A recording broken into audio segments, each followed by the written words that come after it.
Luke chapter 15 verse 1 says, "Now the tax collectors and sinners were all drawing near to him, and the Pharisees and the scribes grumbled, saying, 'This man receives sinners and eats with them.'"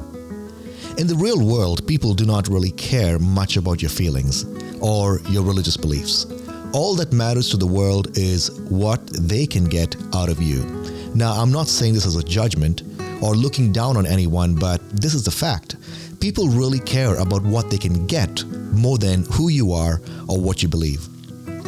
Jesus comes into the scene with a very different approach. He hung out with many people that didn't benefit from his ministry at all. In fact, it was a hindrance to many that Jesus would hang out with, look at this, tax collectors. Now, this is more than guys working for the IRS. These were goons, these were thugs that had sold out to the Roman Empire and turned against their own people. They were the hyenas who hung around looking for a profit. They were so ruthless that modern excavations in Israel show us that houses would have hidden cellars to hide produce so they didn't have to pay the absurd taxes these tax collectors would demand from them. Jesus hung out with these guys, and check this out, with sinners. Now, this is a general category of everyone who has outright walked away from their faith.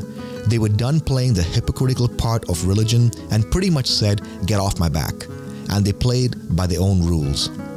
You know what? This judgment that people are bringing against Jesus really excites me because I find myself in these categories. Unfortunately, I've abused people for selfish gain like the tax collectors did. And I've also felt and acted on the urge of hating the religious drama and indulged in things that were sinful, longing for something that was real. And Jesus receives people like me. But there were those that grumbled at this. They hated the grace that was being offered and an invitation to the Father's table.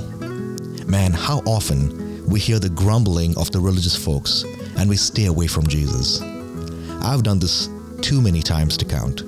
But I want you to know that Jesus received sinners like you and me. Please don't let the grumbling of the religious folks keep you away from Jesus. Talk to him today. Listen to his lessons for you today. Receive him today. Jesus loves you.